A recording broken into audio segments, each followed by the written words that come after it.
오늘 뉴스에이는 1999년 IMF 직후 수준으로 돌아간 우울한 실업 소식으로 시작합니다.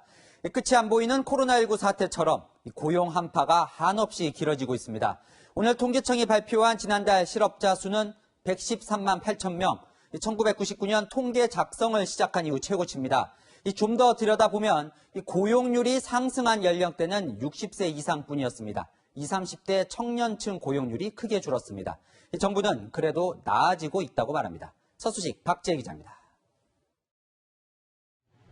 지난달 우리나라 실업자 수는 113만 8천 명. IMF 외환위기 여파가 이어지던 1999년 7월 이후 21년 만에 최고치를 기록했습니다.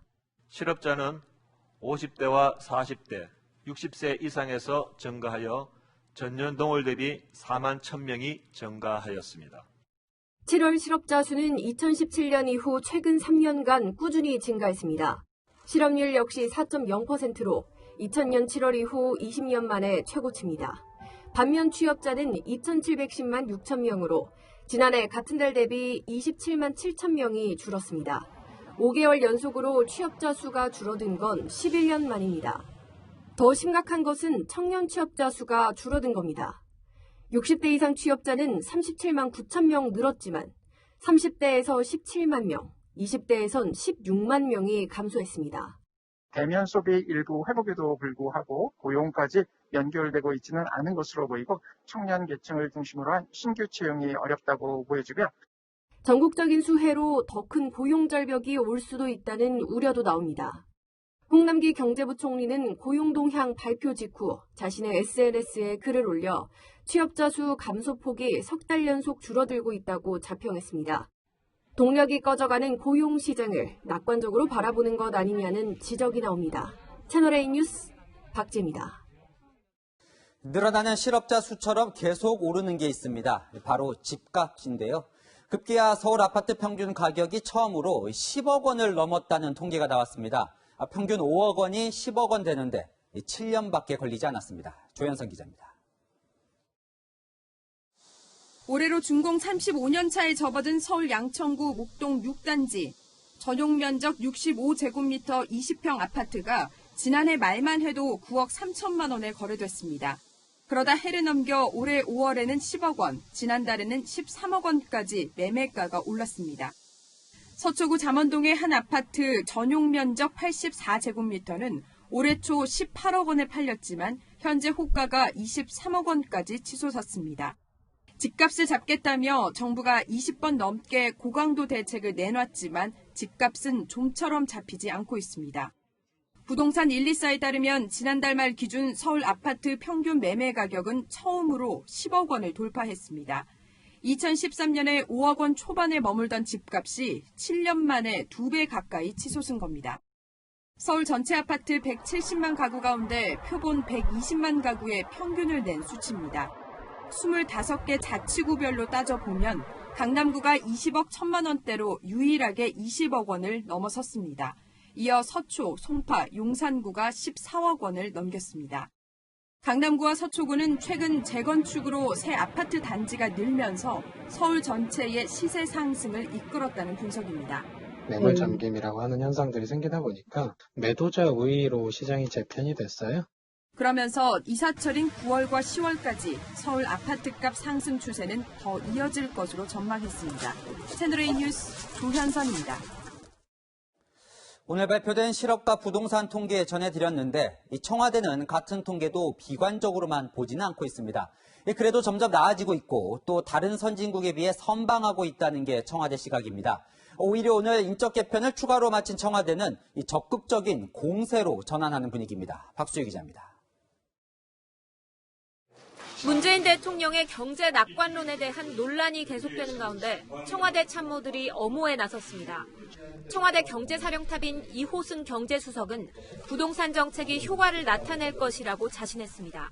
후속 조치도 강한 의지를 가지고 하고 있기 때문에 조만간 시장 안정 효과는 더 확실하게 확인할 수 있을 것이라고 생각을 합니다.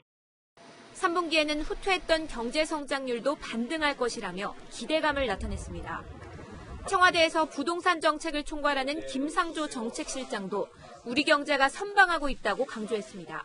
올해 성장률 전망도 상향 조정되었고 이는 OECD 회원국들 중에서 단연코 가장 좋은 전망치입니다. 집값 문제와 관련해선 수해가 나면 신선식품 같은 체감 물가가 폭등할 수 있는 것과 비슷한 상황이라며 지금 추세라면 강남 4구의 경우 사실상 상승률이 제로에 가까울 것이라고 내다봤습니다. 집단 사의 표명에 따른 청와대 추가 인사도 단행됐습니다. 문 대통령은 국민소통수석에 정만호 전 강원도 경제부지사, 사회수석에 윤창열 국무조정실 국정운영실장을 내정했습니다. 청와대는 두 신임 수석이 원래 2주택자였지만 한 채는 매매 계약을 체결해 처분 중에 있다고 설명했습니다.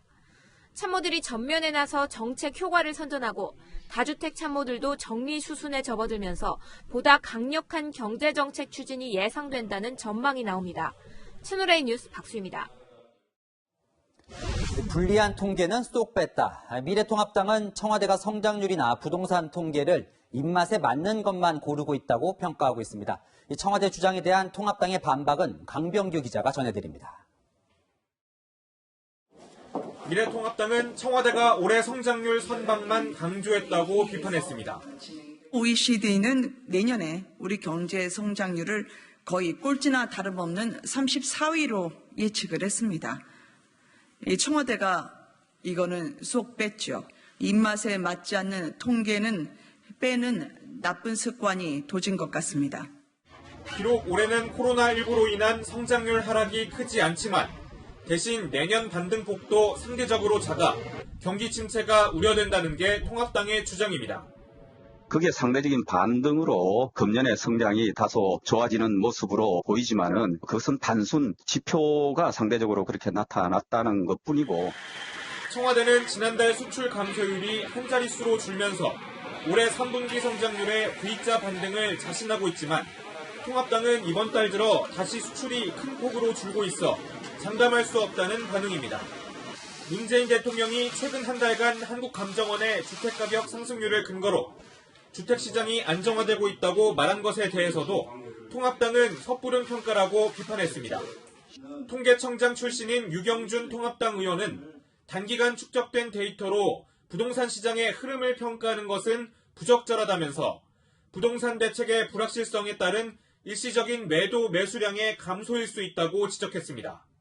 통합당 국토위 관계자는 여당이 일방적으로 추진한 임대차 3법 때문에 전세 가격이 급등한 사실은 전혀 언급이 없었다고 비판했습니다.